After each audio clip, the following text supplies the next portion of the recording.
Ya, Syafinas, kalau kita cermati perdagangan pekan lalu sebetulnya sudah memunculkan optimisme begitu ya, di mana sepanjang pekan lalu IHSG ini berhasil mencapai apresiasi hingga lebih dari 1%. Namun memang tampaknya net sell ini masih mendera, bahkan sepanjang pekan lalu net sell dalam sepekan terakhir hampir 5 triliun begitu ya. Sebetulnya di pekan-pekan ini, pekan ketiga di Desember seharusnya ini menjadi pekan yang cukup efektif bagi investor begitu ya, mengingat ini sebelum memasuki momen Natal dan Tahun Baru.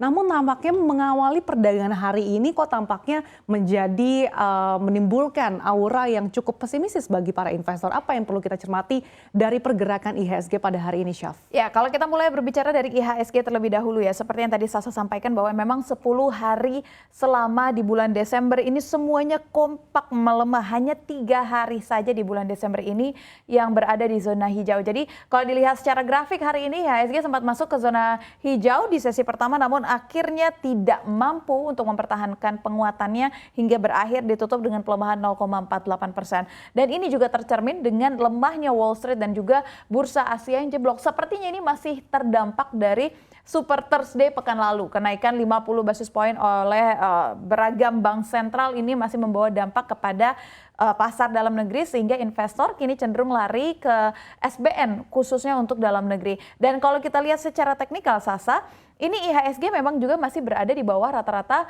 harga. Nampaknya masih belum memiliki tenaga setelah kejatuhan sejak awal Desember. Memang sepertinya belum bisa pulih. Sempat ada janji manis di tanggal 13 Desember kalau kita lihat secara teknikal. Di tanggal 13 Desember tersebut terjadi lonjakan volume yang begitu besar, tetapi setelah tanggal tersebut, volume tersebut kembali kempes lagi. Jadi sekarang kalau kita lihat IHSG memang masih di bawah harga rata-rata dari moving average 20, 50 sampai dengan 100 hari. Belum ada volume besar lagi sampai dengan hari ini untuk bisa mendekati paling tidak moving average di 20 hari. Dan kita harus cermati juga bahwa ini adalah udah minggu-minggu terakhir. Ini adalah minggu ketiga, minggu depan adalah menjadi minggu terakhir di bulan Desember di mana orang sudah banyak liburan seperti yang tadi saya sampaikan, sudah banyak mengambil cuti sehingga dikhawatirkan sebenarnya volume akan semakin tipis lagi semakin harinya.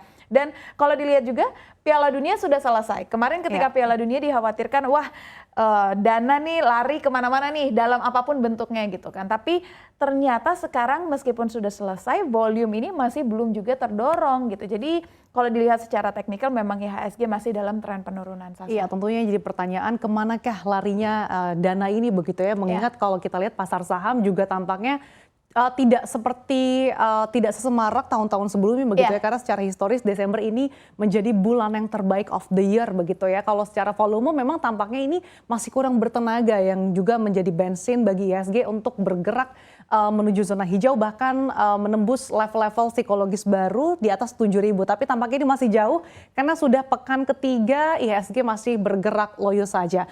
Tapi apakah di pekan ini ada sejumlah katalis nih yang justru bisa menjadi sentimen positif bagi penguatan IHSG pada hari pekan ini, Syaf? Oke, kalau kita berbicara tentang sentimen, kita mulai dulu dari kekhawatiran investor akan resesi global, di mana Amerika Serikat dan Eropa ini diperkirakan akan mengalami resesi di kuartal pertama 2023, yang artinya sudah tinggal 2 minggu lagi, dan tentunya ya tinggal menghitung hari ya, dan median hasil survei dari Reuters juga menunjukkan bahwa kemungkinan resesi terjadi di zona euro hingga akhirnya berada di angka 78%, naik dari survei sebelumnya di angka 70%. Sementara itu, ekonom Bank of America juga memprediksikan negeri Paman Sam akan mengalami resesi di kuartal 1 2023 saat PDB-nya justru mengalami kontraksi di 0,4%. Dan tanda-tanda resesi dari Eropa dan juga Amerika Serikat pun sudah terlihat dari maraknya PHK yang dilakukan oleh beberapa perusahaan besar di Amerika Serikat, seperti contohnya raksasa teknologi. Dan ini sebenarnya bukan informasi baru, pemirsa. PHK ini sudah terjadi sejak pekan-pekan sebelumnya, seperti Meta, Microsoft, Twitter, hingga Amazon sudah melakukan PHK. Bahkan PHK yang terjadi tahun ini di Amerika Serikat ini dapat dikatakan lebih parah jika dibandingkan dengan krisis finansial global di tahun 2008 sampai dengan 2009.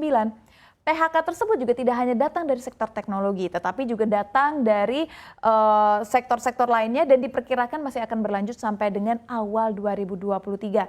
Salah satu contohnya adalah raksasa finansial Amerika Serikat Goldman Sachs yang berencana memangkas 8% karyawannya. Ini justru akan terjadi di Januari 2023, Sasa.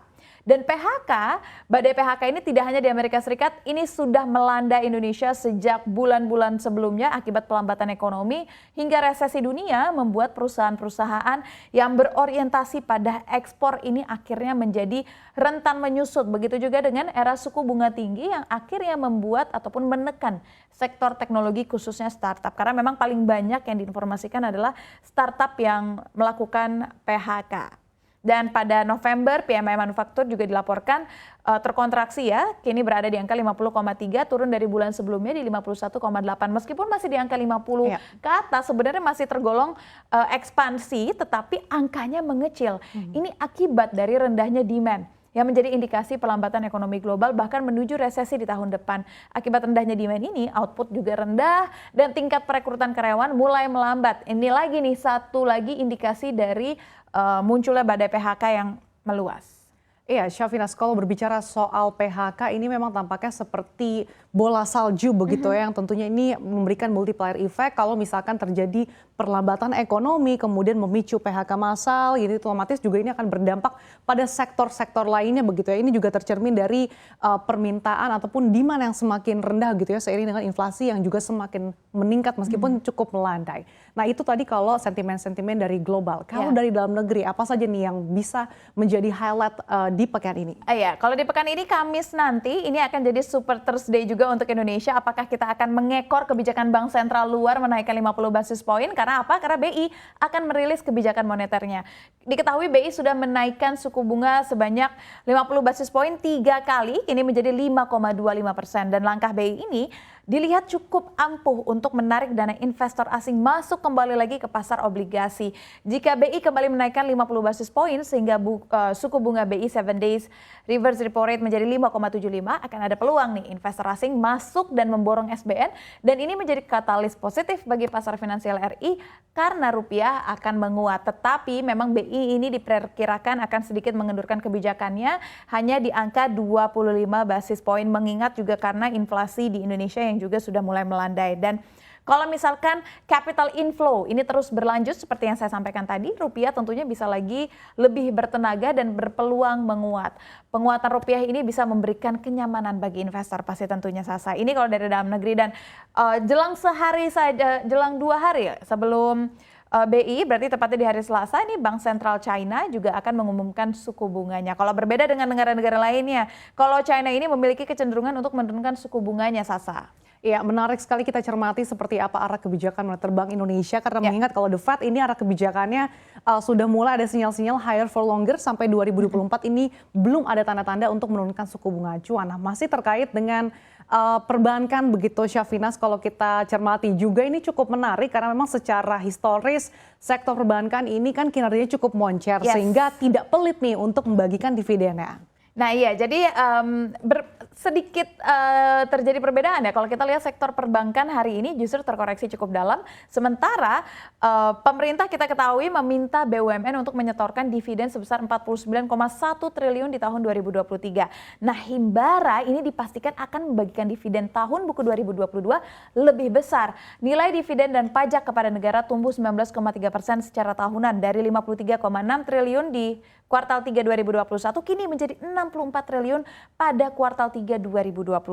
Dan kontribusi dividennya sendiri ini mencapai 24,6 triliun atau 61,8% dari total dividen yang dibayarkan BUMN sebesar 39,7 pada tahun anggaran 2022. Dan kenaikan ini ditopang karena adanya dana pihak ketiga yang juga tumbuh dan mendorong pertumbuhan kredit di kuartal ketiga 2022 ini. Dan sekarang kita akan lihat nih, ini seperti yang tadi kita saksikan ya, bahwa sektor finansial justru di tengah adanya katalis positif pembagian dividen yang cukup besar, kinerja yang moncer, tapi hari ini harus masuk ke zona hijau. Bahkan Bank Mandiri pelemahannya hampir 1%, BBNI hampir 4%, BBRI di 0,20%, sementara BTN ini cenderung stagnan. Tapi yang perlu dicermati juga, walaupun investor walaupun perbankan maksud saya ini membagikan dividen yang cukup tinggi, ini investor harus mencermati dividen trap. Biasanya ketika menjelang come date itu biasanya harga memang akan naik terus, tapi ketika harga tersebut sudah di lock,